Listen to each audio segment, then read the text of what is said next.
Perkenalkan, ini Pak Amir, pejabat di salah satu instansi pemerintah.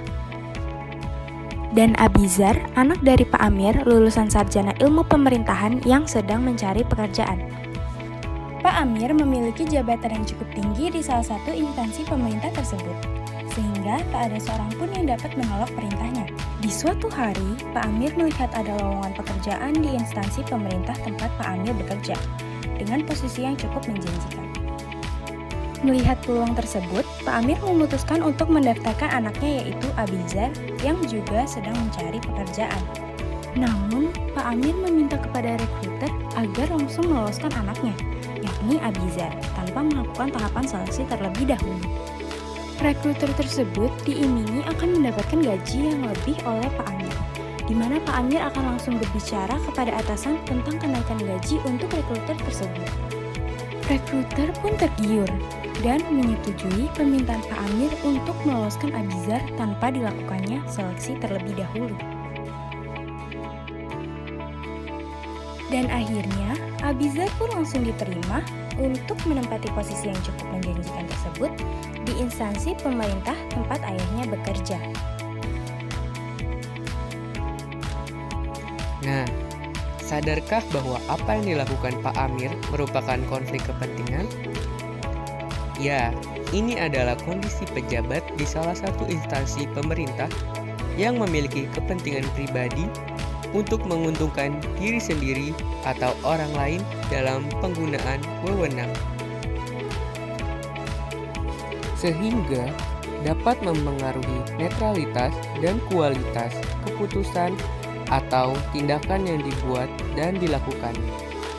Karena yang terjadi saat ini, yang dilakukan Pak Amir tersebut merupakan konflik kepentingan dipersepsikan, yakni situasi di mana seseorang dipersepsikan memiliki kepentingan pribadi atau pihak lain ketika menjalankan tugas.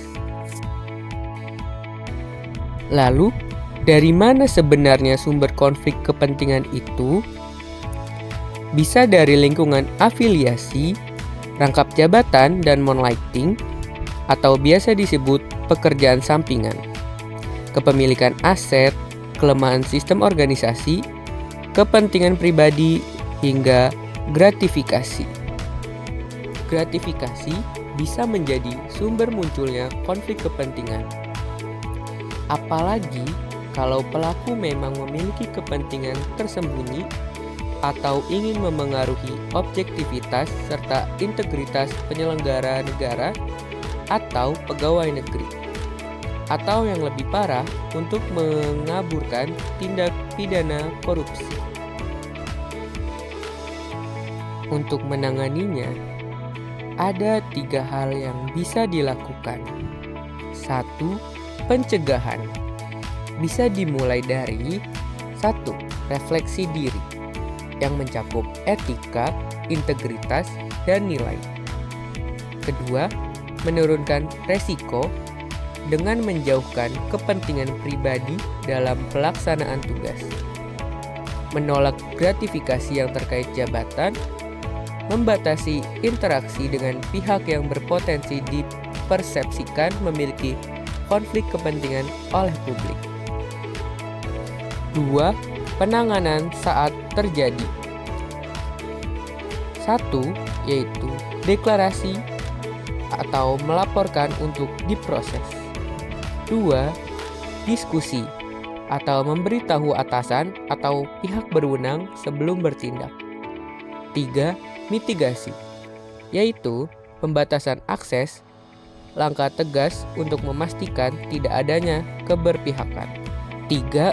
Penanganan saat terjadi.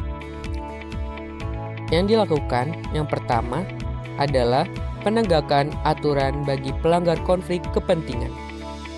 Kedua, sanksi administratif dengan teguran, penurunan pangkat, pemotongan gaji, pemberhentian, dan sanksi administratif lainnya. 3. Sanksi pidana jika konflik kepentingan memiliki konsekuensi pidana. Mulai dari refleksi diri, Yuk wujudkan pemerintahan yang bersih dari konflik kepentingan.